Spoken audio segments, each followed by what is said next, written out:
कहानी शुरू 2135 से होती है जब दुनिया की आबादी बहुत ज्यादा थी तो एक स्पेसशिप को बनाया गया जिसका नाम एलिसियम था जिस पर बहुत सारे लोग थे और उन्होंने दूसरे प्लेनेट पर जाना था। उस स्पेसशिप को कुछ वक्त के बाद एक मैसेज मिलता है कि जमीन पर रहने वाले लोग सब खत्म हो गए हैं और एलिसियम के लोग ही हैं जो अब तक जिंदा हैं। फिर कुछ वक्त के बाद हमें दिखाया जाता है कि एक आदमी अपने स्लीपिंग चैम्बर में आंखें खोलता है, अपना मास्क उतारता है और जोर जोर से चीख रहा था मगर कोई भी उसकी आवाज को नहीं सुनता।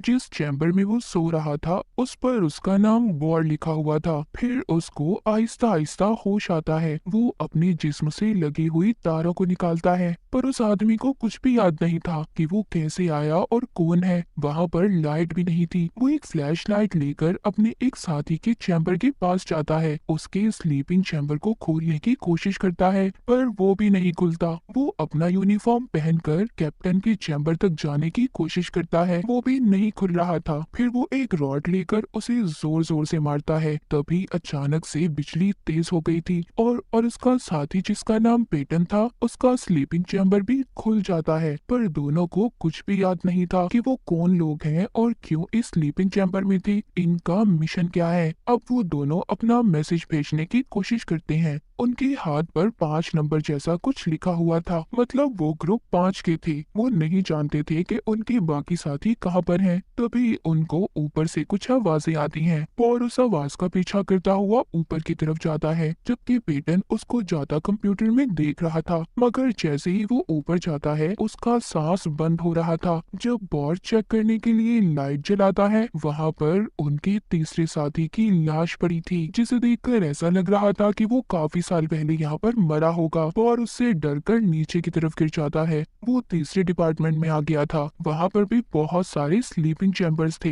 पर वो वहाँ पर एक लड़की को देखता है। जब ये उस पर लाइट कर रहा था तो वो लड़की छुप जाती है। पेटन को भी अब बॉर के सिग्नल नहीं मिल रहे थे। वो वहाँ पर एक आदमी को भी देखता है जिसको देखकर ऐसा लग रहा था कि उसने कई साल पहले खुद अपनी जान ली होगी। अचानक से वो लड़की आकर बॉर पर हमला करती है और उसको जूते उतारने का कहती है। पर जब वो ऐसा कर रही थी तभी ये दोनों एक बहुत ही खौफनाक आवाज सुनते हैं। वो लड़की तो डरकर भाग गई थी। बॉर वहाँ पर अजीब से क्रिएचर्स देखता है मगर वो उन्हें देखकर चुप गया था और अपनी सांस को भी बंद कर लेता है। वो क्रिएचर बहुत ही ज्यादा खतरनाक था और जोर जोर से गुर्रा रहा था।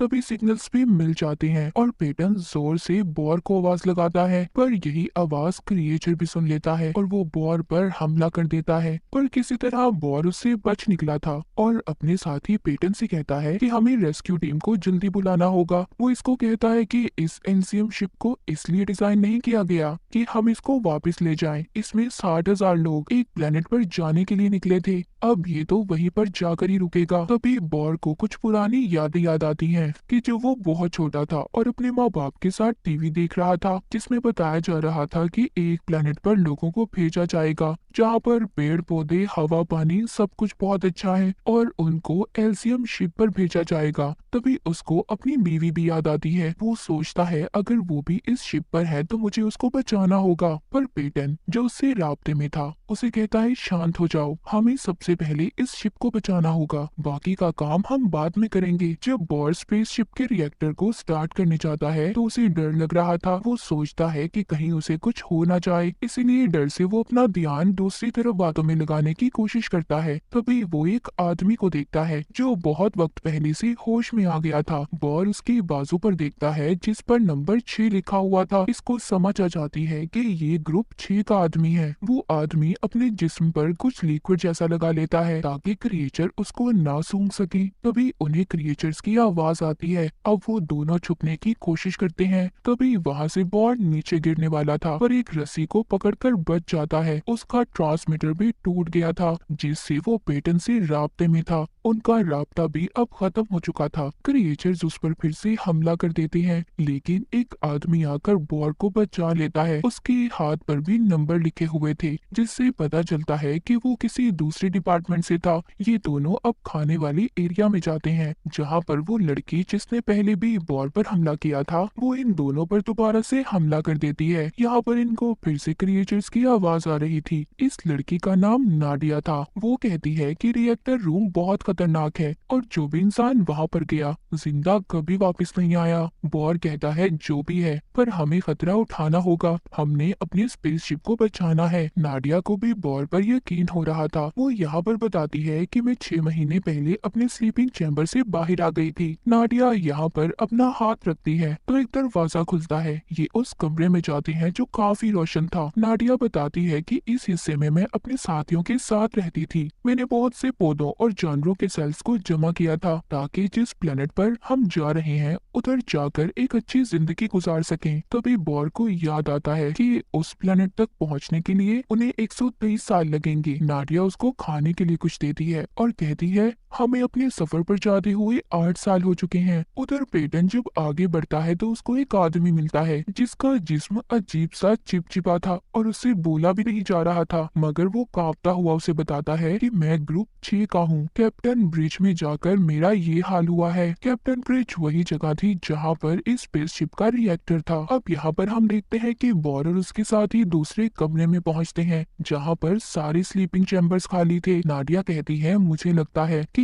इनमें से भी इंसान वक्त से पहले जाग गए हैं, जो अब क्रिएचर बन चुके हैं। जब ये थोड़ा सा आगे बढ़ते हैं तो एक वेंट में गिर गए थे, जहाँ पर बहुत कीचड़ था। खैर बॉर नाडिया और खुद को बचा लेता है, पर यहाँ पर भी क्रिएचर्स आ गए थे जो इन पर हमला कर देते हैं। ये तीनों उनसे बचकर उन पर हमला करते हैं। एक क्रिएचर अपने नोकीले कांटों से इन पर हमला करने की कोशिश कर रहा था, पर ये बचकर यहाँ से भाग जाते हैं। दूसरी तरफ पेटन के पास एक आदमी आता है जो उसको बताता है कि मेरी टीम में जो कैप्टन था उसको बहुत बुरा पेंडोरम का दौरा पड़ा था। दरअसल पेंडोरम एक ऐसी बीमारी है जो सिर्फ एस्ट्रोनॉट को होती है। उनको अजीब तरह से दौरे पड़ते हैं और उनके जज्बात पहले से ज्यादा बढ़ जाते हैं। इसके साथ साथ नए जज्बात भी उनमें आने लगते हैं। वो कहता है वो मुझे मारने वाला था, पर मैं किसी तरह बचकर भाग आया। पेटन को उस आदमी की बातें सुनकर यकीन नहीं हो रहा था। उधर बॉर के साथ ही एक जगह पर छुप जाते हैं। वहाँ पर इनको एक आदमी मिलता है जो इनको खाना बना कर देता है। वो भी अपने स्लीपिंग चैम्बर से कुछ वक्त पहले ही उठा था। यहाँ पर नाडिया सबको बताती है कि ये जो क्रिएचर्स हैं ये भी पहले इंसान थे, मगर ये वक्त से पहले जाग गए।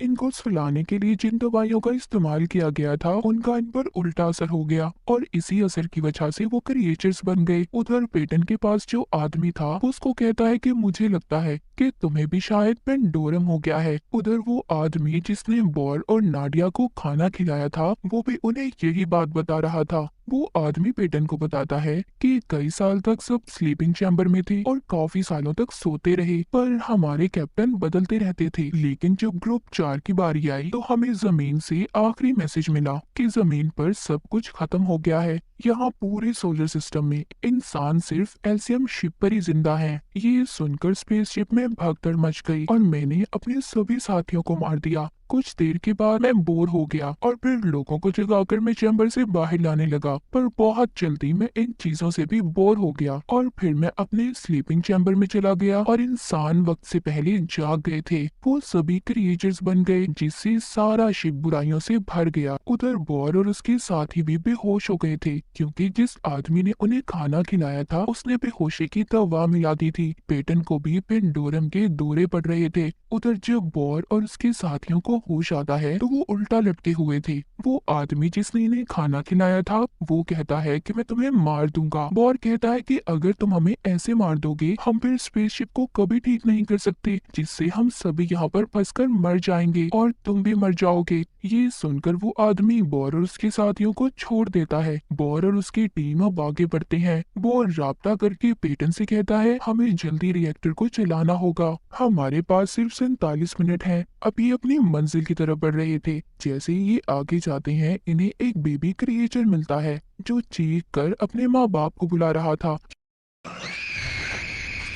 क्योंकि अब उन क्रिएचर्स ने बच्चे पैदा करना भी शुरू कर दिए थे। उधर वो आदमी जो पेटन के पास था कहता है तुम्हारा साथी बॉर कभी भी रिएक्टर को स्टार्ट नहीं कर सकता, क्योंकि जब वो स्लीपिंग चैम्बर में था तो उसने अपनी सारी महारतों को खो दिया था। पेटन उस आदमी से कहता है तुम चुप रहो, बहुत जल्दी बॉर रिएक्टर को चला लेगा। जब बॉर अपने साथियों के साथ जा रहा था तभी वहाँ पर ये बहुत सारे चैम्बर्स को देखते हैं जो सभी खाली थे, मतलब इनमें से इंसान वक्त से पहले निकल आए थे। यहाँ इस जगह पर बहुत सारे क्रिएचर्स थे जो यहाँ पर बिजली के शॉक को महसूस करके बड़े ही आराम से सो रहे थे। तभी अचानक से एक क्रिएचर जाग जाता है पर बाद में खुद ही सो गया था। बॉर आहिस्ता आहिस्ता रिएक्टर को चलाने के लिए आगे जा रहा था, तभी वो पुल अचानक से टूट जाता है जिस पर बॉर चल रहा था और जाकर क्रिएचर के बीच में गिरता है। ये वहाँ पर क्रिएचर की बड़ी जिल्द को अपने जिस्म पर लपेट लेता है ताकि उन क्रिएचर्स को इंसानों की खुशबू न आए। पर गलती से वो आदमी जो बॉर को रास्ता दिखा रहा था उसकी लाइट क्रिएचर्स के दरमियान में गिर जाती है। सभी क्रिएचर्स जाग गए थे,